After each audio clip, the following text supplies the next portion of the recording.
Friends, welcome to my channel. ఇవాళ నేను sweet చేస్తున్నానండి. బాదుషా అండి. చాలా ఈజీ అండి. చిన్న టిప్స్తో చేస్తే చాలా ఈజీగా అయిపోతుందండి. ఫస్ట్ బాదుషాకి 250 గ్రామ్ మైదా తీసుకున్నానండి నేను. దాంట్లో హాఫ్ టీ స్పూన్ అండి బేకింగ్ పౌడర్ వేస్తున్నాను, హాఫ్ టీ స్పూను. తర్వాత ఒక పించ్ సాల్ట్ అండి, టేస్ట్ కోసం అండి. చూసారండి ఎంత వేసానో. తర్వాత వేడి చేసుకున్న నెయ్యి అండి, ఒక 4-5 స్పూన్లు వేస్తున్నాను. వేసుకొని బాగా కలుపుకోవాలండి. పిండిని ఫస్ట్ వాటర్ లేకుండా నెయ్యి కలిసేటట్లు పిండిలో కలుపుకుందామండి. చూసారండి, నెయ్యి మొత్తం పిండిలో కలిసిపోయింది. మనం పిండి కలిపిన తర్వాత ఇలా ముద్దగా రావాలండి. లేకపోతే ఇంకొంచెం నెయ్యి యాడ్ చేసుకోవచ్చండి. యాడ్ చేసుకొని ముద్దలా వచ్చేటట్లు కలుపుకోవాలి. నెయ్యి లేని వాళ్ళు ఆయిల్ అయినా యూజ్ చేసుకోవచ్చండి. ఇప్పుడు మనం వాటర్ పోసి చపాతీ పిండిలాగా కలుపుకుందాం.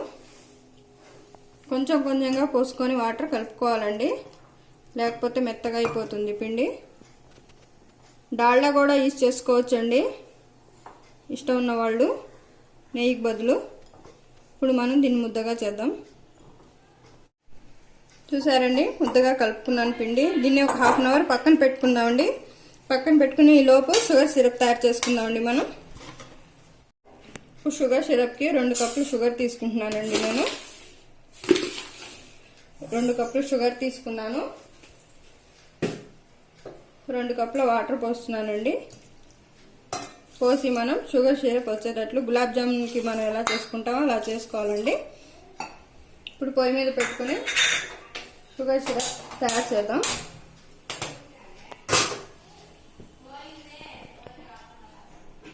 చూసారండి, మన షుగర్ సిరప్ రెడీ అయిపోయింది. ఇప్పుడు కొంచెం లెమన్ యాడ్ చేస్తున్నానండి. కొంచెం లెమన్ యాడ్ చేస్తే మనకి లేయర్స్ లాగా రాదండి, పైన షుగర్ లేయర్ రాదండి. బాదుషా పైన 2-3 డేస్ అయినా బాదుషా జ్యూసీగా ఉంటుంది, పొడి పొడిగా కాకుండా. ఇప్పుడు పొయ్యి ఆఫ్ చేసుకుని బాదుషాని తయారు చేసుకుందామండి. హాఫ్ అన్ అవర్ అయిందండి మనం పిండి కలుపుకొని. ఇప్పుడు మనం బాదుషాని రెడీ చేసుకుందాము. ఈలోపు ఆయిల్ పెట్టుకున్నానండి నేను. ఆయిల్ ఎక్కువ హీట్ అవ్వకూడదండి, కొంచెం లైట్గా హీట్ అయితే చాలు బాదుషాలు, లేకపోతే బాగా రావండి ఎక్కువ హీట్ అయితే. ఇప్పుడు మనం బాదుషాలని తయారు చేసుకుందాం. మనకు కావాల్సినంత సైజులో తీసుకోవాలండి. మనకి ఏ సైజులో పెద్దవి కావాలంటే పెద్దవి, చిన్నవి కావాలంటే చిన్నవి. ఇలా ఒక ఉండలాగా తీసుకొని మనం బాదుషాలని ఇలా మధ్యలో ఇలా ఒత్తుకోవాలండి. చూసారండి, ఈ షేప్లో రావాలి. పక్కన పెట్టుకుందామండి. ఇలా అన్నీ చేసుకుందామండి బాదుషాలని. ఈ విధంగా బాదుషాలని తయారు చేసుకున్నామండి. ఇప్పుడు ఆయిల్ కొంచెం హీట్ అయితే చాలండి, ఎక్కువ హీట్ అవ్వకూడదు. చూసారండి, కొంచెం హీట్ అయిపోయింది. ఇప్పుడు బాదుషాలని స్లోగా వేసుకోవాలండి. ఇలాగా ఆయిల్ ఎక్కువ హీట్ అవ్వకూడదండి అస్సలు, లేకపోతే బాదుషాలు పొంగవండి. స్లోగా వేసుకుని అన్ని బాదుషాలని మీడియం ఫ్లేమ్లో ఫ్రై చేసుకోవాలండి. హై ఫ్లేమ్లో అస్సలు ఫ్రై చేయకూడదు బాదుషాలని. చూసారండి, ఆయిల్ కొంచెమే హీట్ అయింది, ఎక్కువ హీట్ అవ్వలేదు. ఈ విధంగా ఉండాలండి.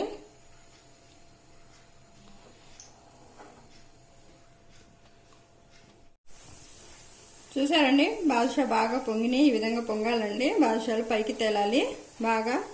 ఇప్పుడు రెండో వైపు తిప్పుకొని బాదుషాలు బాగా గోల్డెన్ కలర్లో వచ్చేటట్లు ఫ్రై చేసుకోవాలండి.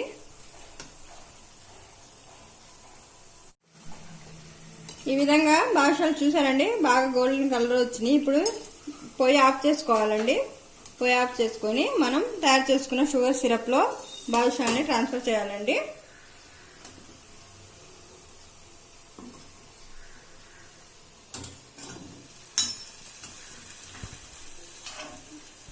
అన్ని బాదుషాలని వేసుకొని ఒక నిమిషం ఉంచుకోవాలండి. షుగర్ సిరప్ బాగా పట్టేటట్టు బాదుషాలకి ఉంచి తీసేసుకోవాలండి.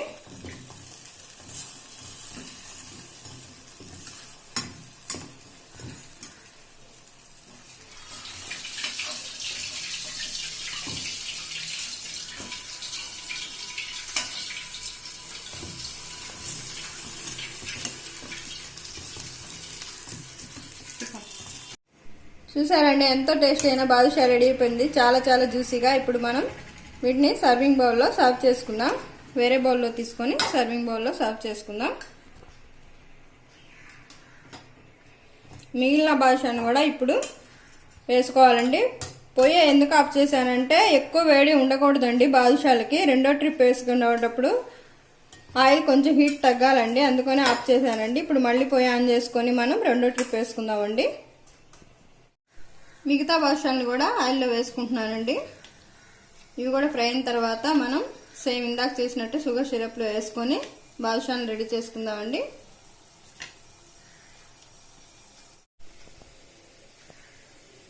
చూసారండి ఎంతో టేస్టీ అయినా బాదుషా జ్యూసీగా రెడీ అయిపోయింది.